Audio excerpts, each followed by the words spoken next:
Hello friends, welcome to Meera mind voice.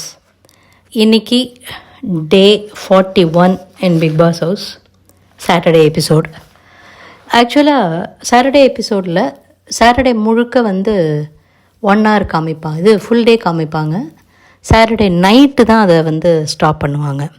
அடுத்தது night Vijay Sethupathi sir entry and special episode.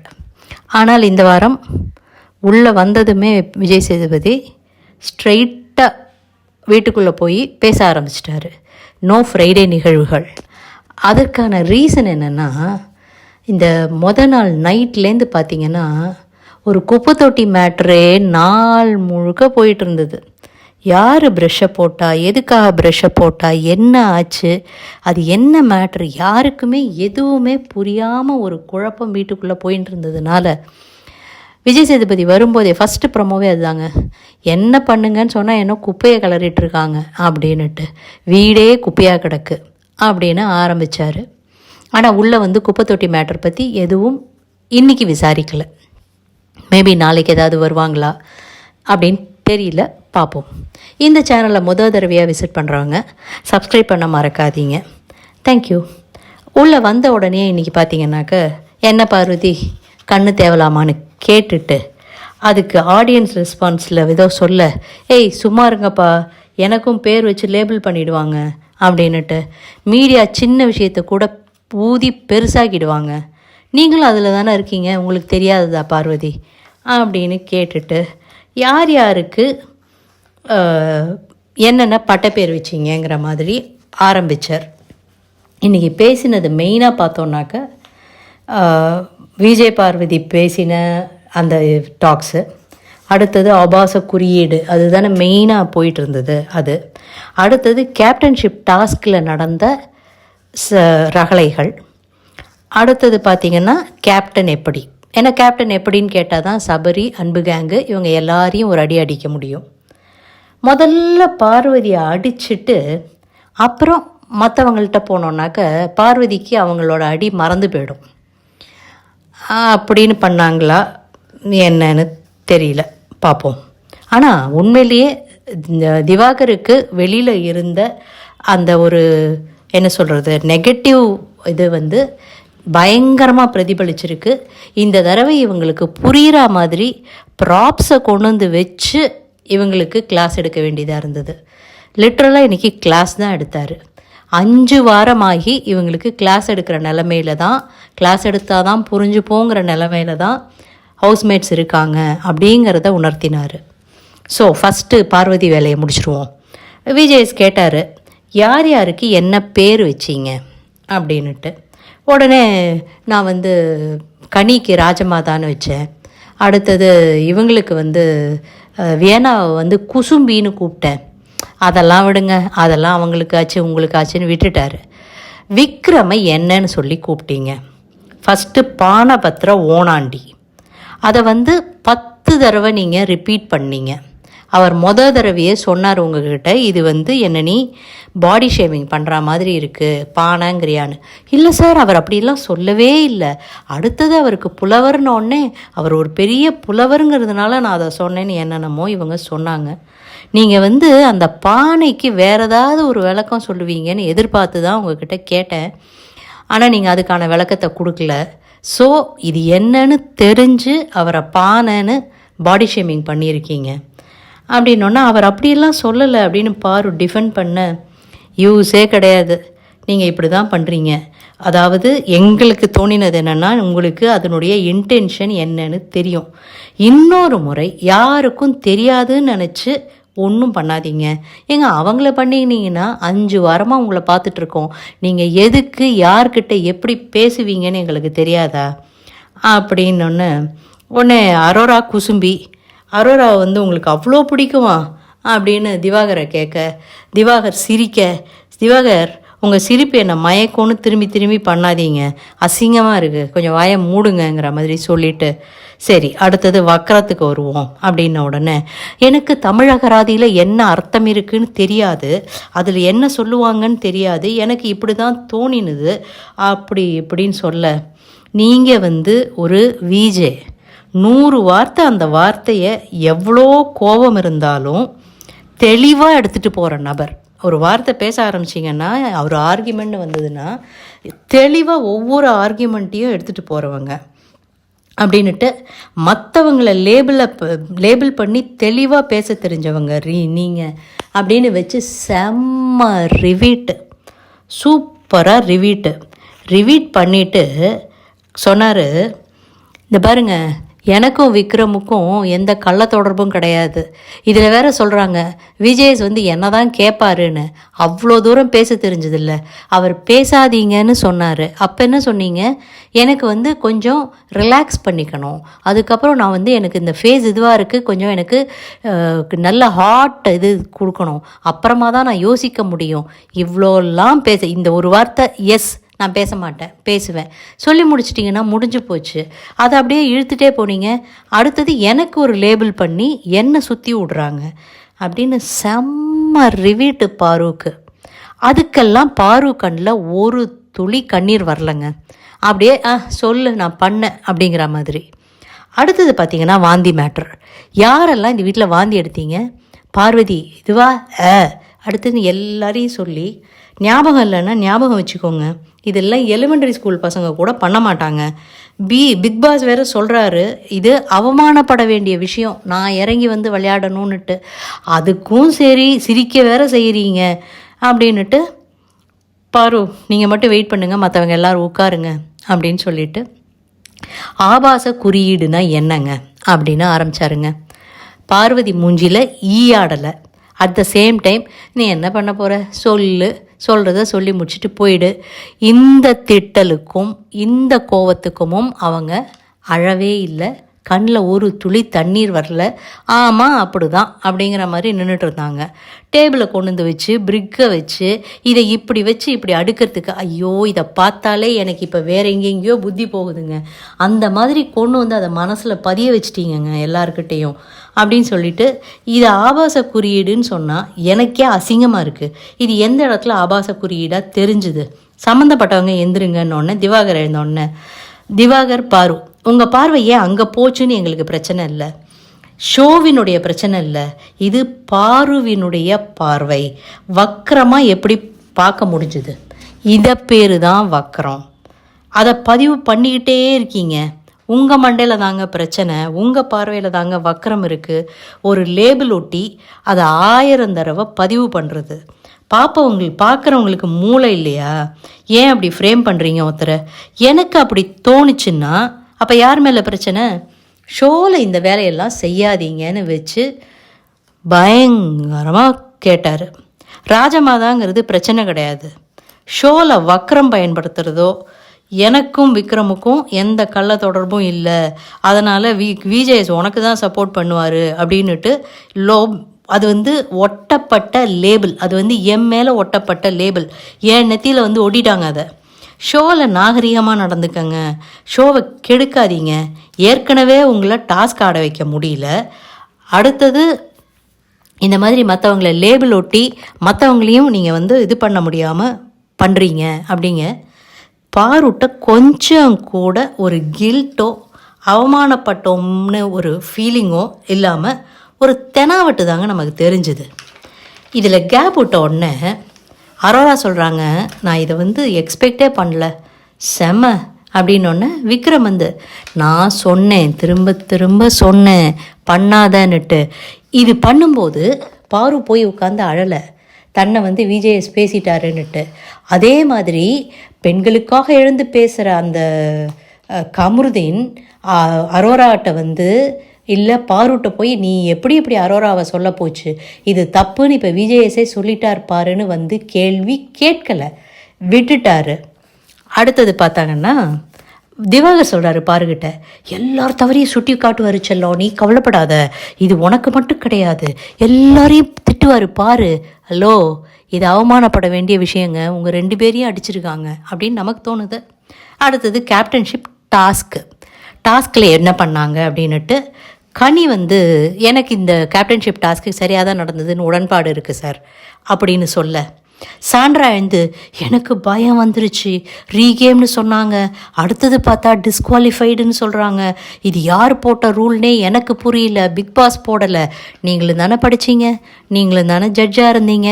ரொம்ப அழகாக act பண்ணுறாங்க Sandra. வாரம் எல்லாருக்குமே சாண்ட்ரா பேரில் ஆஹா நல்லா பண்ணுறாங்களேன்னு தோணியது. ஆனால் இந்த வாரம் பார்க்கும்போது ஃப்ரம் த பிகினிங் அவங்களோட ஸ்கெட்சு எல்லாமே சபரி தான். இந்த டாஸ்க் முடிஞ்ச உடனே பார்வதி கன்ஃபெஷன் ரூம்குள்ளே போயிருக்காங்க மெடிக்கல் அட்டெண்டன்ஸுக்கு.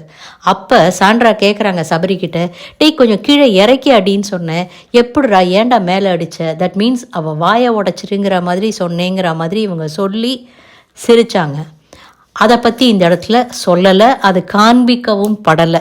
உண்மையிலேயே சேனல் வந்து யாரை பாதுகாக்கிறது அப்படின்னு நமக்கு தெரியல. சாண்ட்ராவும் பிரஜினும் நிறைய இடங்களில் இன்வால்வ்டு. அவங்க தேவையில்லாத விஷயங்கள்லாம் பண்ணுறாங்க. நாமினேஷன் ஃப்ரீ பாஸுங்கிறத யாரும் எதுவும் நாமினேஷன் பண்ணுறதை யாரும் டிஸ்கஸ் பண்ணக்கூடாது. ஆனால் இவங்க உட்காந்து தெளிவாக டிஸ்கஸ் பண்ணி இவங்களை தூக்கணும்னு நாமினேட் பண்ணுறாங்க. அது எந்த வகையில் நியாயம்? அதை இவங்களை எதுவுமே கேட்கல. அடுத்தது பிரஜின்கிட்ட, டேய் உள்ளே போய் கேம் விளையாடுனா இவன் பொண்டாட்டிக்கிட்ட விளையாடிட்டு இருக்கான்னு நக்கலாக சிரித்தார். ஆனால் அவங்க அதை சந்தோஷமாக எடுத்துக்கிட்டு ஹாப்பியாக அவங்க 2 பேரும் சிரித்தாங்க. இது வந்து எந்த இதுன்னு எனக்கு புரியல. 1000 பிரச்சனை இருக்கலாம், ஆனால் ஒரு கன்சர்ன் வேணும். ஒருத்தங்களுக்கு அடிபட்டு இருந்ததுன்னா உண்மையிலே கன்சர்ன் வேணுங்க, இல்லைன்னே சொல்லலைங்க. டிஸ்குவாலிஃபிகேஷன் செய்தது சரியில்லை. 2 ஜட்ஜு ரூல் போட்டிருக்கிறது எதுக்காக? யார் ஒருத்தர் பெரிய ஜட்ஜு, ஒருத்தர் வந்து புதுசாக அப்பாயிண்ட் ஆன ஜட்ஜுன்னு டிஃப்ரென்ஸ்லாம் உண்டா? 2 பேருக்குமே அந்த ரெஸ்பான்சிபிலிட்டி இருக்குதுன்னு எல்லாமே சொன்னாங்க, எல்லாமே கரெக்டு. ஆனால் இதில் வந்து காலடியில் வந்து விழுந்தோன்னே பார்த்துன்னு ஓரளவுக்கு கனியாவது சொன்னாங்க. ஆனால் சாண்ட்ரா சொல்லவே இல்லை. அதுதான் அங்கே உண்மை. அவங்க எல்லாத்தையுமே சைலண்ட்டாக பார்த்துட்டு இருந்தாங்க. அடுத்தது குறும்படங்க போட்டாங்க. உன்னை விக்ரமியை எழுப்பி நிற்க வச்சு, நீங்கள் யாரும் ரூல் பேசுகிறதுக்கு, அப்புறம் எதுக்கு ஜட்ஜுன்னு 2 பேரை போட்டிருக்காங்க, நீங்கள் அங்கேருந்து பார்த்தப்ப அவங்க உள்ள கால் வச்சுட்டாங்கன்னு தெரிஞ்சுது, ஆனால் அவர் சபரி வந்து காலை மிதிச்சிட்டாருன்னு தெரியலையா அப்படின்னு கேட்க, இது எல்லாமே ஹீட் ஆஃப் த மொமெண்ட்டில் நடந்தது. சபரி சொல்கிறாரு, அவங்களுடைய முக பாவனைகள், அவங்களுடைய பாடி லாங்குவேஜ் என்ன ப்ரொவோக் பண்ணினது ட்ரிகர் பண்ணினதுங்கிற வார்த்தையை அவர் யூஸ் பண்ணலையே தவிர, அதனால தான் நான் இப்படிலாம் நடந்துக்கிட்டேன்னு அவரும் சொல்ல, அதையும் விஜேஎஸ் புரிஞ்சுக்கிட்டு ட்ரிகர் ஆகி நடந்துக்கலாமா, உங்கள் எமோஷன்ஸை கட்டுப்படுத்துறது தான் இங்கே இருக்கிற எல்லாருக்குமே டாஸ்கே அப்படிங்கிற மாதிரி அவரும் பேசி செம்ம ரிவிட். கனி, விக்ரம், எஃப்ஜே, சபரி, கனிக்கிட்ட அன்பு கேங் இன்னும் அப்படியே தான் இருக்குது. இந்த அண்ணன் தம்பி தங்கச்சிலாம் பேசிகிட்டு இருந்தீங்கன்னா அது உங்களுடைய கேமை பாதிக்கும். அப்புறம் ஏன் சார் பிக் பாஸ் வந்து கனியவும் சாண்ட்ராவையும் ஜட்ஜாக போட்டாங்க? கனி வந்து சபரிக்கு சப்போர்ட் பண்ணுவான், சாண்ட்ரா வந்து திவ்யாவுக்கு சப்போர்ட் பண்ணுவாங்க. அப்படி ஏன்னா அன்று வரையில் சாண்ட்ரா வந்து பாருவுக்கு சப்போர்ட் கிடையாது, பாருவை எதிர்த்து தான் பேசிகிட்டு இருந்தாங்க. பாருக்கிட்ட பெருசாக பேசிக்கலை. அந்த கண்ணில் அடிபட்டதுக்கு அப்புறம்தான் சாண்ட்ரா போய் பாருக்காக நிற்கிற மாதிரி பண்ண ஆரம்பிக்கிறாங்க. அதுக்கப்புறமா தான் அவங்க இந்த காரியெல்லாம் பண்ணுறாங்க. ஸோ இது எல்லாத்தையும் இது பண்ணி எல்லாம் இது பண்ணோடனே குறும்படம் போட்டு எல்லாம் பண்ணி முடித்தோடனே கமருதீன் ஏதோ சொல்ல வர, கமருதீன் உங்கள் சப்போர்ட்டுக்கு நன்றி, உட்காருங்க அப்படின்ட்டாரு. இப்போ போய் பாருங்கிறதுனால இது குட் கேமா?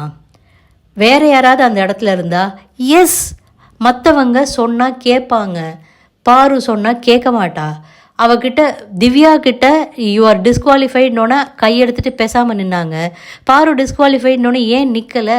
டிஸ்குவாலிஃபிகேஷன் சொன்னதுக்கு அப்புறமா எதுக்காக அவங்க வந்து கேமை பண்ணணும்னுட்டு சபரிக்கிட்ட போய் வம்பிழுக்கிறாங்க. அவங்க இந்த குறும்படம் போட போகிறேன்னு ஒன்று பாரு மூஞ்சியில் சந்தோஷம் இல்லைங்க. அவங்க மூஞ்சியை மூடிட்டு ஐயோன்னாங்க. Because she used bad words. அது சத்தமாக சொல்லலைங்கிறதுனால நமக்கு தெரியல, ஆனால் கிட்டக்க இருந்த சபரிக்கு நல்லா தெரியும். சபரி ஒத்தரை தவிர வேறு யாருக்குமே அது தெரியாது. அதனால் அவங்க பயந்தாங்க. ஆனால் அது அட்ரஸே பண்ணப்படவில்லை. அவங்க என்ன பேட் வேர்ட்ஸ் யூஸ் பண்ணாங்க இல்லை மைம் பண்ணிவிட்டு சவுண்டை முழுங்கினாங்கன்னு யாருக்குமே தெரியாது. உடனே ஏதோ சொல்ல வந்தோன்னே எஃப்ஜே கொஞ்சம் டேக்கிள் பண்ணார். என்ன டேக்கிள் பண்ணாதீங்க, இது நல்லா இல்லை, இப்படிலாம் பண்ணாதீங்கன்னு எஃப்ஜே வந்து திட்டிட்டு, அடுத்தது சபரிக்கிட்ட வந்து இது மாஸ்டர் பிளானாக இருக்குது, அது எப்படி முடிஞ்சுது, வேணான்னு தள்ளி விட்டீங்கல்ல, அவங்க பேசும் வார்த்தையும் ஃபேஸ் எக்ஸ்ப்ரெஷனும் என்னை பண்ண வச்சுது அப்படிங்கிற மாதிரி சபரி சொல்ல, ஒருத்தர் நம்ம இரிட்டேட் பண்ணால் நம்ம எவ்வாறு யோசிக்கிறோங்கிறது உங்களுக்கு எல்லாம் புரியுதா? இது வந்து எமோஷ்னல் பாண்டிங் கிடையாது, அது விளையாட்டை பாதிக்குது அப்படின்னு சொல்லிட்டு அவர் போயிட்டார். சபரி உண்மையிலே எழுந்து போய் பாருக்கிட்ட, நான் அன்றைக்கே முடிஞ்ச உடனே வந்து சொன்னேன், இன்டென்ஷன் இல்லைன்னுட்டு, ரொம்ப சாரின்னு கேட்க, பண்ணதுக்கப்புறம் சாரி கேட்டு பிரயோஜனம் கிடையாதுங்கிறது இந்த சீசனில் எல்லாருமே திரும்ப திரும்ப சொல்லிட்டு இருக்காங்க. இந்த நேரத்தில் பாரு எழுந்து போய் அழறாங்க. இவங்களுக்கு சப்போர்ட்டாக பேசினாங்க அப்படிங்கிறதுக்காக, சப்போர்ட்டு கூட்டுறதுக்காக அழறாங்களான்னு பார்த்தா இல்லை. கமருதீன் எழுந்து வந்து நின்று, நான் இந்த பொண்ணுக்கு சப்போர்ட் பண்ணினேன் தெரியுமா, கமருதீன் பாயிண்ட் ஸ்கோர் பண்ணுறான், அதுக்காக எழுந்து போய் அழறாங்களா தெரியல. இந்த வீட்டில் யார் புத்தி எந்த மாதிரி வேலை செய்யுதுன்னு சத்தியமாக புரிஞ்சுக்க முடியலைங்க. ஏன்னா கமருதீன் ஷவுட் பண்ணார், அந்த பொண்ணை எவ்வளோ மிதிச்சிருக்க பாத்தியா, இப்போ நேரம் பார்க்கும்போது தெரியுதா, நான் அப்போ சொன்னேனா பண்ணாதரான்னு போகாதரான்னு. அந்த கேம் நடக்கும்போது, அது நடக்கும்போது அமித் வந்து நீங்களும் ஷூ போட்டிருக்கலாமே ஏன் போடலைன்னு கேட்டதை தவிர வேறு யாருமே ஏன் பண்ணுறீங்கன்னு கேட்கல. எல்லாருமே இவ மிதிப்படுறத, அடி வாங்கிறத சந்தோஷத்தோடு தான் பார்த்துட்டு இருந்தாங்க. என்னுடைய பார்வைக்கு எப்படி தெரிஞ்சதுன்னா, இத்தனை பேரை நம்ம இவ்வளோ தூரம் ட்ரிகர் பண்ணி விட்ருக்கோமா, எல்லாரும் நம்மளை அடிக்கிறத சந்தோஷமாக பார்க்குறாங்களா, அப்போ இந்த வீட்டில் நமக்கு சப்போர்ட்டுங்கிறது இருக்காதான்னு யோசித்து அழுதுதோ. ஆனால் அந்த பொண்ணு அவ்வளோலாம் நல்ல விதமாக யோசிக்கிற மாதிரி நமக்கு தெரியல. அடுத்தது பார்த்தா திவ்யா பாருட்ட போய் வான்னு கூப்பிட, அவள் வந்து இல்லை நான் வந்து அப்புறமா வரேன் அப்படின்னு சொல்லிட்டாங்க. கும்பல் எல்லாம் உள்ளே ஒன்று சேருது. அடுத்தது தலை எப்படி இருந்தார் அப்படின்னு கேட்க, மெயினாக தலையை ரிப்போர்ட் சொன்னது என்னன்னாக்க, நிதானமாக இல்லை, பயாஸ்டாக இருந்தார், எந்த முடிவையும் தெளிவாக எடுக்கலை, குழம்பி போயிருந்தார். இந்த 4 விஷயம் புரியுதா சபரி உங்களுக்கு அப்படின்னு சொல்லிட்டு, எங்களுக்கு வந்து எந்த எதிர்பார்ப்புமே இல்லை, நாங்கள் அவர் எப்படி இருப்பாருன்னு எதிர்பார்த்தோமோ அதை தான் அவர் செஞ்சார் அப்படின்னு சொல்லி அதை முடிச்சிட்டாங்க. அவ்வளோதான் கேப்டன்ஷிப். இது அது ஒரு அரை மணி போச்சு. ஆனாலும் பெருசாக சொன்னது வந்து ஒன்றும் இல்லை. இதில் வியன்னா மூக்குடைப்பட்டார். எப்படின்னா, நான் போய் கேட்டேன், அதை கூட அவர் அட்ரஸ் பண்ணலன்னு சொல்ல, வெயிட் பண்ணுங்கள், இல்லை இன்வால்வ் ஆனவங்க யார் யாருன்னு கேட்டுட்டு சபரி வந்து சொன்னார், இவங்க வந்து சொன்னாங்க, நான் சாப்பாட்டை அப்படியே நிறுத்திட்டு போய் வினோத்துக்கிட்டேயும் அவங்கக்கிட்டேயும் பேசிவிட்டு, உனக்கு சாட்டிஸ்ஃபைடாமா சார் அப்படின்னு கேட்டு அவங்க எஸ் அண்ணா தேங்க்யூ அப்படின்னு சொன்னதுக்கு அப்புறம்தான் நான் வந்தேன்னொன்னே, நீங்கள் தேங்க்யூ சொன்னீங்களா, முடிச்சு விட்டாரான்னொன்னே ஆமான்னொன்னே உட்காருங்க, இதுக்கு மேலே உங்களுக்கு தலையை பற்றி சொல்கிறதுக்கு ஒன்றும் இல்லைங்கிற மாதிரி வியன்னாவை ஆஃப் பண்ணி உட்காத்தி வச்சிட்டாரு. ஏன்னா ஆளாளுக்கு தான் சொல்கிறது ரைட்டுன்னு இந்த வீட்டில் நியாயப்படுத்த பார்க்குறாங்க. அது கூடாதுன்னு இந்த வாரம் எல்லாருக்கும் உணர்த்தப்பட்டதா நமக்கு தோணுதுங்க. மற்றவங்களுக்கு எப்படி தோணுதுன்னு தெரியல. அடுத்தது இது எல்லாம் முடிஞ்சதுக்கப்புறம் பார்த்தீங்கன்னா, கனி போய் சாண்ட்ரா கிட்ட பேசுகிறாங்க. நீங்கள் வந்து இங்கே சொன்னீங்கல்ல, எனக்கு பயமாயிடுச்சு, இதுவாயிடுச்சு, நானும் சொன்னேன் கேட்கல, அந்த இடத்துல ஏன் நீங்கள் ஸ்ட்ராங்காக சொல்லலை, இது வந்து ஒரு டாஸ்க்குக்கு இதுவாக போகிறது, ஜட்ஜாக போகிறது, எனக்கும் இது முதல் தரம், நான் முதல் தடவையாக வந்தேன், எனக்கு தெரியாது அப்படின்னு சாண்ட்ரா சொல்ல பார்க்க அவங்க வந்து நியாயப்படுத்துகிறாங்க தன்னுடைய இதங்கிறத. கனி பட்டவர்த்தனமாக பேச பார்க்க சாண்ட்ரா வாக் அவுட் பண்ணுறாங்க அந்த இடத்துலேருந்து. அந்த இடத்துல நின்று தைரியமாக, ஆமாம் இதுதான் நடந்தது, நான் இப்படி தான் சொன்னேன்னு சாண்ட்ரா சொல்லலை. ஸோ ஒரு பிரச்சனை வந்ததுன்னா அதுலேருந்து தப்பிக்க பார்க்குறாங்க, சேஃப் கேம் விளையாட நினைக்கிறாங்க. அது 3 பேர் சேர்ந்துட்டாங்க. திவ்யா அட்லீஸ்ட் கொஞ்சம் நடுநிலையாக இருக்காங்கன்னு நமக்கு தோணுது. பட் இவங்க 2 பேரும், பிரஜினும் சாண்ட்ராவும் சபரியை குறி வச்சிருக்கிறது நல்லாவே தெளிவாக தெரியுது. அன்பு கேங்கை உடைக்கணும், அன்பு கேங்கை உடஞ்சிருச்சு. கனி ஒத்தங்களை மட்டும்தான் சொல்ல முடியுதே தவிர வேறு யாரையுமே இவங்க இந்த கேங்கில் இருக்காங்கன்னு சொல்ல முடியறதில்ல. எஃப்ஜே தூங்கிட்டு இருக்காருன்னா ரம்யா ஜோவும் தான் தூங்கிட்டு இருக்காங்க. அவங்கள யாரும் இன்றைக்கி எதுவுமே அட்ரஸே பண்ணலை. எஃப்ஜேக்கு கேப்டன்ஷிப்பை வின் பண்ணதுக்கு வாழ்த்துக்கள் சொல்லி இவங்க என்னென்ன குத்தம்லாம் சொன்னாங்கன்னு பார்த்தீங்க இல்லையா. ஸோ இதெல்லாம் இல்லாமல் இருக்கும்னு நாங்கள் எதிர்பார்க்குறோம் அப்படின்னு சொன்னாங்க. இது சொன்னதோடவே மற்றவங்களுக்கும் கேப்டனை பெர்ஃபார்ம் பண்ண விடுங்க, அவங்க சொல்கிறத மதித்து கேளுங்கன்னு ஒரு வார்த்தை சொல்லியிருக்கலாம். அது சொல்லலை, அது யார்கிட்டையுமே சொல்லலை. மேபி நாளைக்கு சொல்வாருன்னு எதிர்பார்ப்போம். ஏன்னா இவங்களுக்கு எல்லாத்தையுமே உடச்சி சொன்னால் தான் இந்த வீட்டில் புரியுது, இல்லைன்னா யாருக்குமே எதுவுமே புரியறதில்ல. சாதாரணமாக சொன்னால் பிரஜினி சாண்ட்ராவையும் சொன்னதை அவங்க பெருமையாக எடுத்துக்கிட்ட மாதிரி எல்லாருமே அது ஒரு பெருமையாக எடுத்துக்கிட்டு கடந்து போயிடுறாங்க. ஸோ அதுவும் நாளைக்கு சொல்லுவாருன்னு எதிர்பார்ப்போம். அண்டு மீடியாவே அலறிட்டு இருக்குங்க. எல்லாருக்கும் தெரியும் திவாகர் வெளியேற்றப்பட்டார். எல்லாரும் எதிர்பார்த்த மாதிரி ரெட் கார்டு கொடுத்து வெளியேற்றலை. ஆனால் அதுவும் நல்லது தான். பிகாஸ் திவாகர் சொல்லிட்டு இருக்காரு, வெளியில் நான் பெரிய ஃபேமஸ்ஸு, மக்களினுடைய சப்போர்ட்டு எனக்கு இருக்குது, கடவுள் பார்த்துட்ருக்காரு. இவருக்கு ரெட் கார்டு கொடுத்தா என்ன சொல்லிடுவார், மக்கள் சப்போர்ட் பண்ணாங்க, சேனல் தான் என்னை வெளில அனுப்பிச்சிச்சுன்னுட்டு.